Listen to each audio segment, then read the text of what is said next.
A late-night fire did all of this damage and more to the 6th Avenue Community Church Sanctuary. Their big focus this morning are these lines right behind me. So first, you see these poles right here.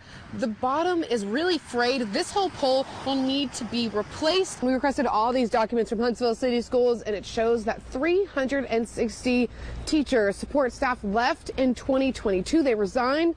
That's compared to 2021. We saw about 250. A motorcyclist is dead after a multi-vehicle pileup. We're told 7 vehicles were involved in this accident, including a motorcycle and an 18-wheeler. And I was just out there actually a couple hours ago, and it was a really emotional scene. Haley, he knows this isn't going to happen overnight, so I'm in the back of his business now, where this whole area used to be part of his business. It used to be in a building. There used to be a lot of machinery here, but it's all gone with those storms. They're now forced to work out of this carport right behind me, even in the sweltering hot weather that we've seen all summer. I have her report right here, and basically she suggests that some of the evidence isn't lining up with the police's sequence of events. And I actually just spoke to the city attorney a few minutes ago. He said each officer will be facing a new hearing in front of the personnel board, and that personnel board is made up entirely of private citizens. There's just 5 of them. You can protect yourself by ordering one of these free radon tests online. All you have to do is take it out of the packaging, set it in a corner of the house, and then about 48 hours later,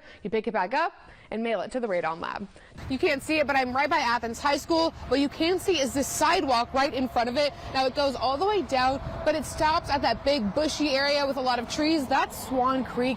Now to some good health news for once. The voice of the Alabama Crimson Tide just might be back to announcing Bama football games this fall. They're ready to shoot and score. They're playing the Birmingham Bulls tonight. It all starts at 7 o'clock. I'm actually joined by the celebrity herself. This is Sand Mountain Sam. She is very comfortable, very cozy this morning, very calm. She's getting ready for her big day. Liz, a huge transformation, all starting out with this storage building right behind me. It's over 50 years old, but it's going to look brand spanking new in a couple of years. Maybe you don't want to think about any of that, and you don't have to because it's Memorial Day weekend, and that's A-okay. It's a great place to bring your kids, or if you're like me, you can just bring your inner child. We're here to have a good time this morning. Fans are already gathering right in front of the Orion Amphitheater right now. This is drawing international fans. Increased exposure to sun and heat can wreak havoc on your skin. You got to make sure to lather up like the people behind me.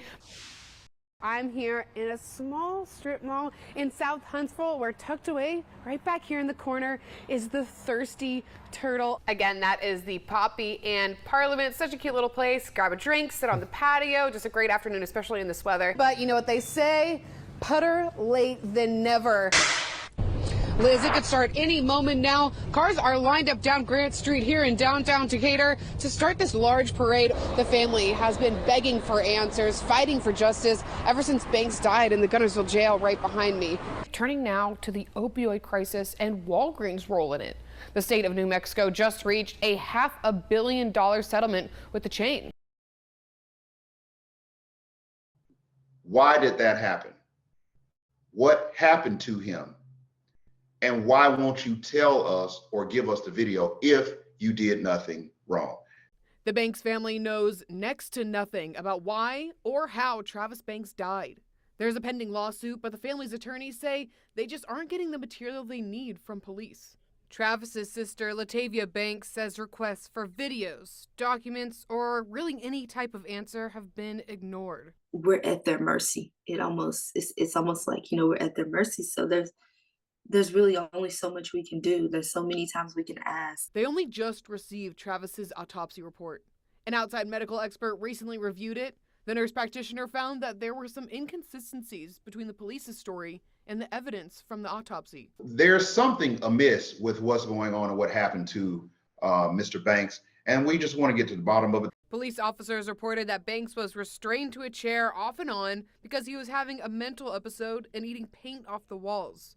The medical expert says that's not what the evidence shows. She reports that he was naked and confined to a chair for possibly 4 hours. Even though he was found covered in paint chips, there's no evidence that he was eating paint. Paint chips weren't found in his stomach or mouth.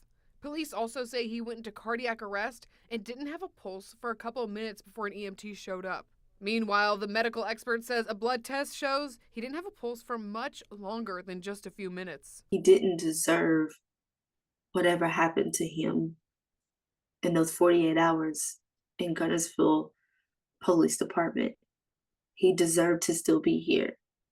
And I just want everybody to understand that simple fact, that no matter whatever else the case may have been, he still should be here. I've filed Freedom of Information Act requests with the Marshall County Coroner's Office and the Guntersville Police Department. I have not received a response. I'll continue to push for more information.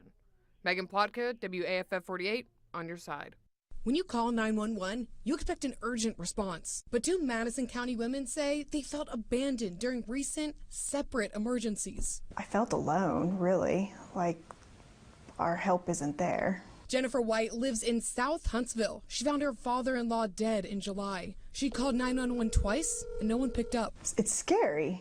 I mean, it was an emergency. I needed somebody at that time, and they weren't there, and I had to call the non-emergency number just to have the police come out after I found my father-in-law had passed away. A few weeks ago, Jennifer faced another emergency. She thought she was having a heart attack. Her husband called 911 twice. He never got an answer. He finally drove to the hospital himself. He did get this text from 911, but it only verified the first two phone calls. You know, emergencies like in strokes and stuff like that, time matters, and have time to answer a text, respond to a text, wait for another text. I was trying to get somebody then and there. The Whites are not alone. There was like a domestic dispute at my house with a gun involved. And I tried to call them several times and nobody would answer. Melanie Frazier says she called 911 7 times from her Tony home. When a dispatcher finally picked up, help arrived 90 minutes later. What if the situation was worse and they were actually using a gun and I was like, I could have been dead and my kids would have just been sitting here and not knowing what to do.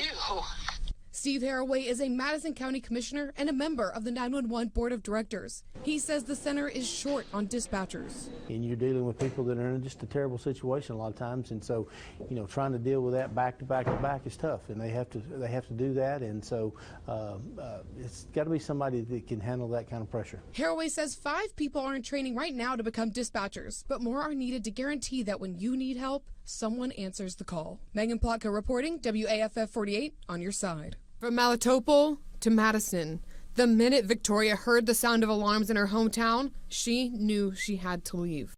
We have plans, we have dreams, and this is all destroyed. And one day, this is all destroyed. Now I have nothing. I have home, but it's not my home. Now it's Russian home. Russia took control of her village in February. She says she knew she couldn't raise her 7-year-old son Artem in a place like that. Foreign soldiers lining the streets, information censored and restricted. It's not my country, it's not my around soldiers, because Artem asked me, Mama, who is it? It's Ukrainian? I don't know, it's Russian. Why Russian? I cannot explain why, because another country come inside, the soldiers come inside, this is normal, this is not normal. Victoria wanted to come to the United States, but she knew she needed a sponsor. She had no ties to the U.S. and was running out of hope until she found Welcome Connect.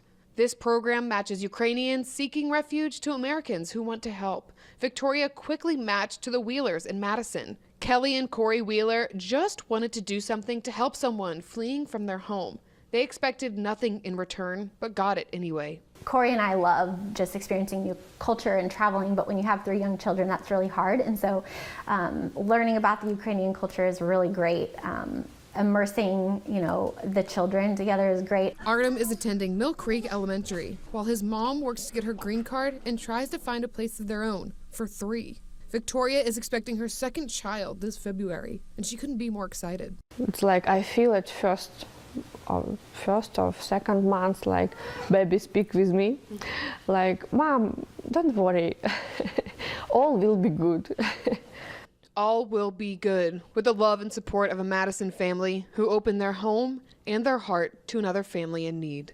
Megan Plotka reporting, WAFF 48 News, on your side.